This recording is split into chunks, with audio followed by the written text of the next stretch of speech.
reborn him in the modern Turkey that he created. From the flickering embers of a dying empire, he rekindled the flame of a state that has once again found its place among the nations. With his work accomplished, he died. In the streets of Istanbul, they stand sorrowfully to watch the passing of a dictator. In the days when it was known as Constantinople, it was governed by a sultan, but Kemal Atatürk changed the old order. He brought them freedom. The meaning of his name was Father of the Turks. He won their victories in the Dardanelles. He led them in successful battle against the Greeks in Asia Minor. He was their hero. And time will show how the passing of a dictator may affect the course of history. From Istanbul, they took his body by sea to Angora, where they buried the first president of the Turkish Republic.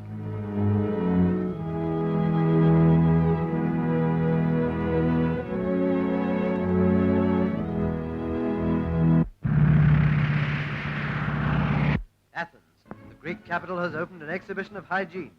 The first visitor of note was Prince Paul, who was received by Monsieur Metaxa, the Prime Minister. One of the exhibits was a model football game, though what that has to do with hygiene is hard to trace. London, the Duke of Kent at Londonderry House presented the Johnston Trophy to Captain D.C.T. Bennett in recognition of his flight across the Atlantic in Mercury, the top half of the composite plane. The Guild Reliability Trophy was presented to Captain Duggan and others for flights between London and Paris in all weathers. Redcliffe Bay. Death in harness has overtaken Commander E.G.L. Robinson, who crashed near Portishead. It was Commander Robinson who acted as pilot to the Premier on the historic flights to Germany. London. There was a lucky cat outside number 10 Downing Street when the Premier came out with Mrs. Chamberlain. The cat stayed in town, but Mr. and Mrs. Chamberlain drove to Victoria, where they were met by Lord and Lady Halifax. Mr. Chamberlain and the Foreign Secretary were leaving for Paris for discussions with Monsieur Deladier and the French government. Munich, the Anglo-American Treaty, and the Anglo-Italian Treaty were on the agenda. America. Where else would you find a contest of this kind? They pad their noses and then get away on a championship peanut roll.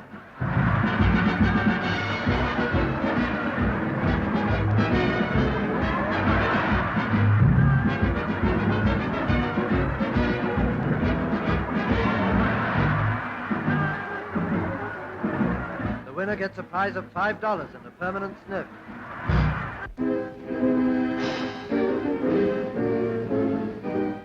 A picturesque function in Cairo, the state opening of Parliament. The young King Farouk drives through the streets in a procession that vaguely resembles London's own opening ceremony. This was also the occasion of a celebration in the royal household, the birth of a daughter to Queen Farida. It was marked by a military parade in the true Egyptian manner.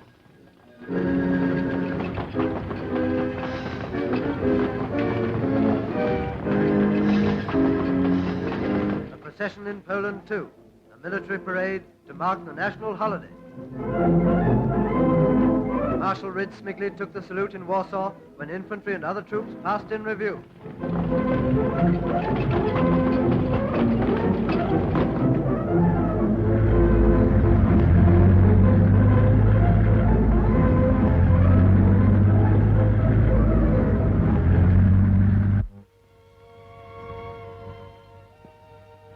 Queen Maud of Norway has died in London, an English princess who was daughter of Queen Alexandra and aunt of King George VI.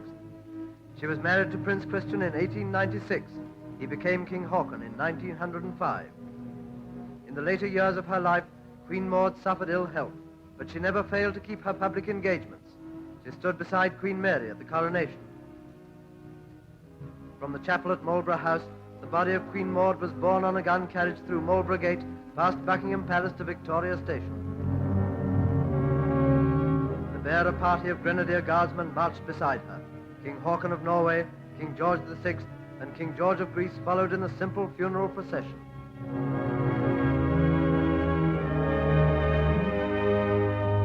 The dead queen and mourners traveled by train to Portsmouth, and there they bore her to the battleship Royal Oak, which was to complete the voyage to Norway.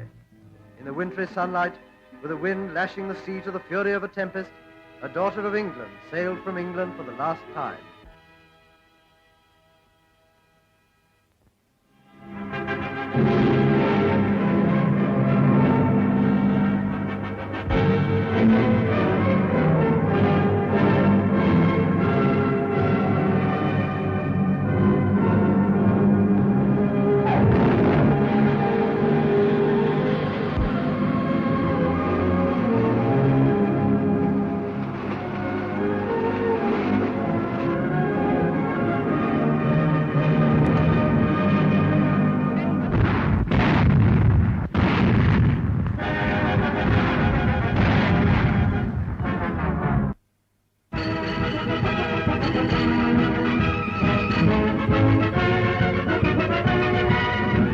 is the Gaumont British News, presenting the world to the world.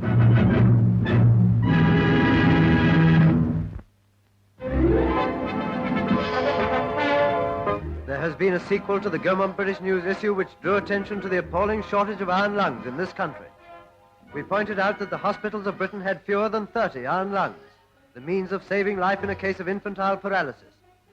Lord Nuffield saw a film of the iron lung, and he decided to supply every hospital in the British Empire at a cost to himself of £500,000.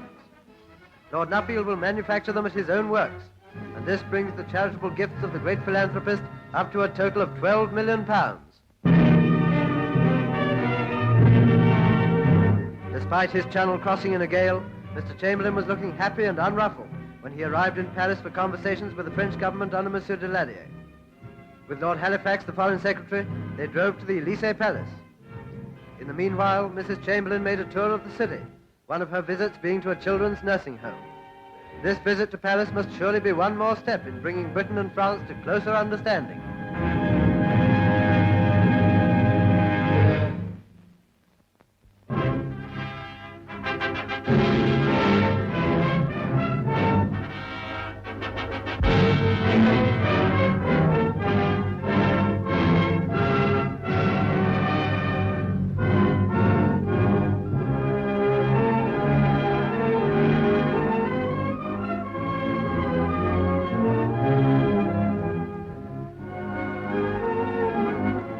Even in these days of aeroplanes, a nation's lifeblood flows through the channels of the sea. If her ports are blockaded, the strongest must eventually bow to the invader. We have shown how France is protected by her natural mountain ranges and her man-made Maginot Line, but these steel guardians of her shores must be competent in wartime to ensure food and other supplies from abroad. These are her dreadnoughts, the floating fortresses that will keep open her